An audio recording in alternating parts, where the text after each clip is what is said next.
کوئی پھر بھی اگر اس طرح کی پلاننگ بھارت کی ہے تو لازمی طور کے اوپر وہ جو پرانے اس کے زخم ہیں ابھی تک تو اسی کو چاٹ رہا ہے, لیکن اگر پھر بھی اس طرح کی کوئی شرارت ہوتی ہے تو اس سے بڑھ کے جواب دیا جائے گا. اور اس مارکے کے نتیجے میں پاکستان نے اپنی ملٹری کیپیبلٹیز کے اندر 100 گنا سے زیادہ شاید اضافہ کیا ہو, کیونکہ انہیں پتہ چل گیا کہ دنیا میں جو عزت ہے وہ دنیا کو نیچا دکھانے سے ملتی ہے, اور سیاسی سفارتی کامیابی کا بھی تعلق اسی کے ساتھ ہے.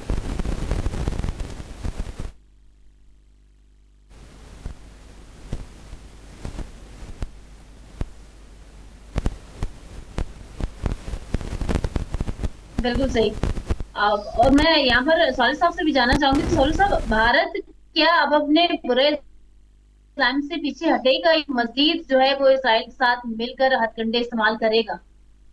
دیکھیں میں یہ بات یہاں ضرور کہنا چاہوں گا کہ سوشل میڈیا پہ ایک میں نے ویڈیو دیکھی تھی جس میں مودی جو ہے وہ بچوں سے خطاب کر رہا ہوتا ہے اور کہہ رہا ہوتا ہے کہ اب ہمارا پاکستان کے ساتھ کوئی تعلق نہیں ہے.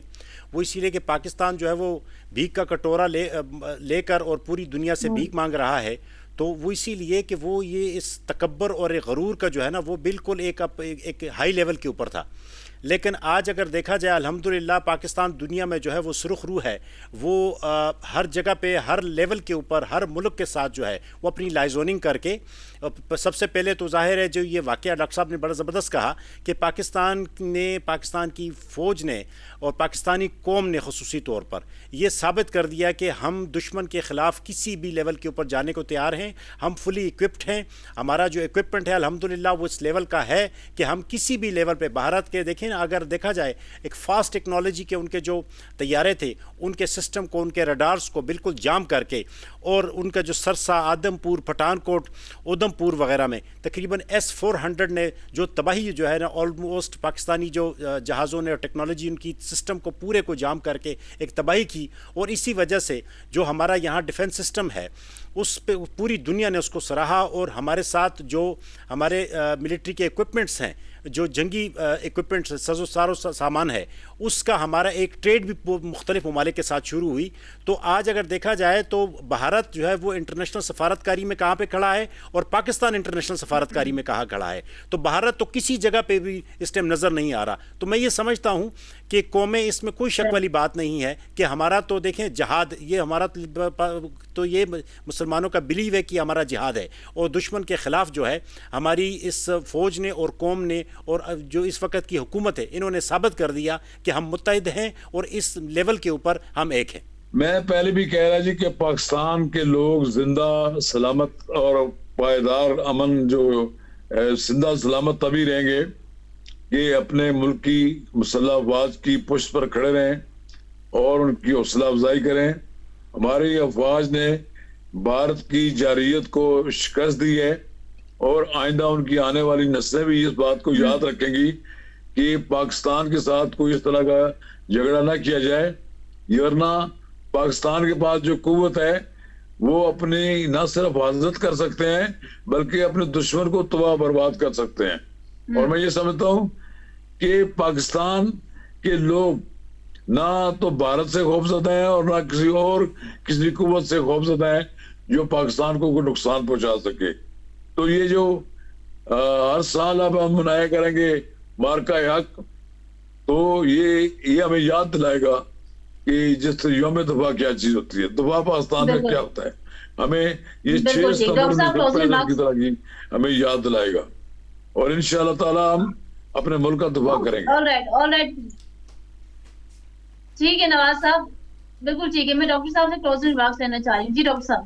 پاکستان نے ثابت کیا ہے پوری دنیا کے سامنے کہ اس ریجن میں وہ کسی کی مونوپلی اور کسی کی بالادستی کو تسلیم نہیں کرتا. جو ریجنل ممالک ہیں ان کا کام یہی ہوتا ہے کہ وہ ایک دوسرے کے ساتھ تجارت کریں, ایک دوسرے کے ساتھ سیاسی تعلقات رکھیں, ڈپلومیٹک ٹائز ہونی چاہیے, کیونکہ پڑوسی جو ہے اگر آپ دوسرے پڑوسی کو اپنا دشمن سمجھتے ہیں یا اپنے سے کمتر جانتے ہیں تو اس کے نتیجے میں آپ ہی دنیا سے الگ ہو جاتے ہیں.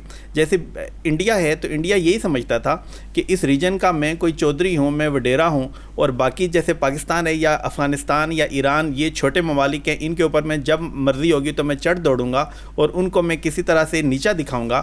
تو اس سے بھارت کو اس جنگ کے ذریعے سے یہ ثابت ہوا کہ بجائے اس کے کہ آپ نے عزت بڑھانے کے لیے یہ جنگ شروع کی تھی تو آپ کی عزت پاکستان نے خاک میں ملا دی.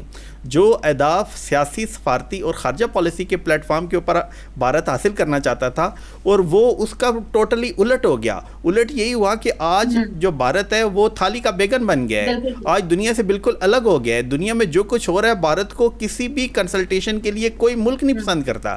نہ تو امریکہ پسند کرتا ہے کہ اس کنسلٹیشن میں جو پاکستان کر رہا ہے، تو اور کوئی بھی ملک ایسا نہیں ہے کہ جو اس کو منہ لگانے کے لیے تیار ہے. اس کی بنیادی یہی وجہ ہے. بالکل ٹھیک ہو گیا. سوالی صاحب آخر میں دینا چاہیں گے 1 منٹ کا ریمارکس؟